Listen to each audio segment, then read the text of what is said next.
first thing we're going to look at is going to be the Miami Dolphins. I just find it pretty interesting, just because last season they just felt like they were drained completely. Like there was not a care in the world. There wasn't really anything they wanted to do, and it was pretty. They just felt flat the entire way. Maybe it was because of the addition of Jay Cutler, but they made some pretty shocking moves, to say the least. Cutting the Dominican Sue, cutting Mike Pouncey, trading away Jarvis Landry. I think they wanted to make a change. And looking at their roster, of course, they are relying on Ryan Tannehill to not only not get injured, but also be the same player he was before the torn ACL. He was actually starting to really develop well in 2016 prior to the torn ACL. Then he, of course, tore it. And then in a preseason game, he tore it again, well, even partially, but still they put him on IR and didn't reactivate him. And had a season of Jay Cutler, but thank God they did not re-add him. But again, if they're relying so heavily, they really should not be relying heavily on Tannehill, because who knows what he's going to be like missing over a year of football. He's probably not going to have the same athleticism. And when you look at their backups, yeah, they're not just hoping, they're banking on Ryan Tannehill to come back and be the same player he was. Because look at their backups. Brock Osweiler, David Falls, and Bryce Petty. I'd be nervous if I'm a Dolphins fan. And running back, of course, they shockingly traded away Jay Ajayi and decided to promote Kenyon Drake and Damian Williams. Oh, wait, nope, not Damian Williams. Nope, they let him go, and now it's Kenyon Drake with Frank Gore. It seems to be that the Dolphins roster they just add players. Like, look at the wide receiving core. They traded away Jarvis Landry. I thought it was going to be, okay, they probably want to promote the younger wide receivers, get involved. But then they signed two veteran wide receivers, Danny Amendola and Albert Wilson. I mean, sure, the stars are still probably going to be Kenny Stills, who's a deep threat, and Devontae Parker, who's more of an all-around wide receiver, pretty close to an all-around wide receiver. But then you sign Amendola and Albert Wilson. Why? And of course, you got Leonte Carroo, who's decent, but now you kind of took away his potential to be a third wide receiver, and now throwing him to basically number 5 again. So honestly, it just feels like they just add players and see what happens. But though you're right, maybe they might not keep Albert Wilson. Maybe they might not keep. No, they're going to keep Amendola. But still, if this is a way to try and get the younger wide receivers involved, I mean, it's kind of hard considering, Albert Wilson's like, what, 20? Yeah, he's 25. And he has a load of potential to really explode, yet what are you expecting to do? And of course, it's just filled with players. They're hoping that some of these young wide receivers can beat out the vets, but it's just I'm just going to say it's crowded. You're just going to have to sort through and see who steps up and who's worthy of keeping. Even at tight ends, they drafted Mike Gesicki. But, I mean, it just feels like they're throwing things against the wall and seeing what sticks. And then they're off the line. They cut Mike Pouncey, who's now with the LA Chargers. I guess they just wanted to have a nice locker room cleanup. Not a bad start. Now it's probably going to be Dan Kilgore. That might be the center. Maybe. They don't really have a young player that they could that might step into the role. They're just relying on vets to really take command. The guards, the core. I think you look at the guards. It's probably going to. It didn't keep Jermon Bushrod. He's with the Saints. It might be Isaac Asiata and Josh Sinton maybe you might see a competition in tackles. It's still going to be Larry Tunsil and Juwan James. Offense is decent, but again, if Tannehill gets hurt, you're kind of screwed. But then again, if Tannehill gets hurt, you guys are kind of screwed.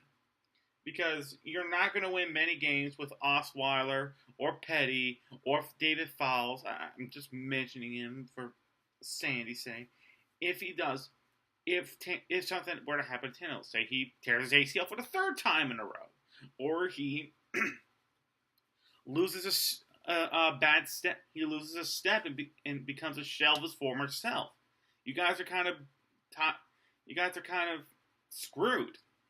And of course, they did think about drafting quarterback, but of course quarterbacks were being taken like hotcakes, and they really didn't take a quarterback in any place in the draft. But like I said, it's probably just because they want to see Tannehill come back. They invested so much money in him.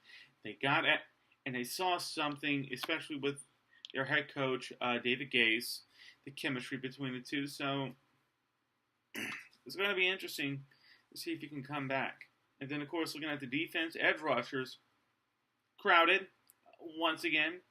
Of course, the original stars were Cameron Wake and William Hayes. Now you throw Robert Quinn in the mix. They traded for Robert Quinn. And, of course, you still have your young pass rusher Charles Harris and Andre Branch. 5 players that could potentially start. This is unbelievably crowded with what you have here. One of those guys might get cut. My mind's probably on William Hayes because, they probably want Robert Quinn or probably to be the starter. Then, Bill Charles Harris to be the eventual replacement for Cameron Wake. But I don't know. Even though Cameron Wake is, 37? Let me see. Yep. He's 36. 36. It's just something here. I mean, even the defensive line, they got rid of Dominican Sue, so it might be more Jordan Phillips, maybe Devon Godot. Godot probably playing some more. Might rotate with Akeem Spence, etc., etc. It's not a bad defensive line. It's just you got to sort through and see who's going to be the long-term starter. I wouldn't be surprised if I would be surprised if they say, you know what, we're trading Charles Harris after 1 year of drafting him in the first round because of how crowded they are. They've been trying to, get an eventual replacement for Cameron Wake with Shelby Harris and Olivier Vernon, and then both of them, they didn't sign 9 of them in free agency, and Vernon's having a better career. And Derek Shelby. I don't know where he's at. And of course, linebacking core, best one right now is Kiko Alonso. They drafted Jerome Baker and Mike McCray. They're gonna have a few people probably do something. I doubt the guy they trade for, Stephon Anthony, is going to still be on the team after all said and done. I do think they will cut him. And just, it's decent. It's filled with some players that have some potential, just a lot of rookies. Account 4. Again, they're kind of relying on young players. Now, the secondary is something I thought, okay, maybe it's not trash and probably promising, on borderline good. The safeties are going to be Mika Fitzpatrick and Rashid Jones. I do like that, especially the corners. 3 corners are going to be probably Tony Lippett, Xavier Howard, and Cordea Tankersley. Those are some interesting group of young corners. That has the potential to being a very, very, very dangerous secondary. I think Lippett is probably the closest to being like a Richard Sherman clone, considering there's many teams have tried try to get that kind of clone, just that big corner who can play zone well, maybe even man. Though I think he's a little better in man-to-man coverage, but just someone who can play the outside and dominate as well. I do like Howard and Cordero Tankersley. I think those are also pretty good corners. It's a promising secondary. Emphasis on the word promising. It's not going to help much if if the rest of the defense fails and they're just left to pick up the pieces. But I think the defensive line is fine. The linebacking core, just a lot of young players. Not really sure who's going to step out and help out Kiko. And the secondary is very promising. I do love the potential of it becoming one of the more dangerous secondaries in the AFC East. And overall, looking at their schedule, it's a tough one. They have to play not only do they have to face the Patriots twice, but they also have to play the NFC North as well as the AFC South. So they'll definitely have some bad challenges. I don't see this team making the playoffs. There's just not enough to really. There's just so much riding on the fact that, okay, will Tannehill be the same? Will the offense still function? And how good and will that potential that the defense has become fully realized? It's a tough one, especially playing the North. Having to face the Packers and the Vikings.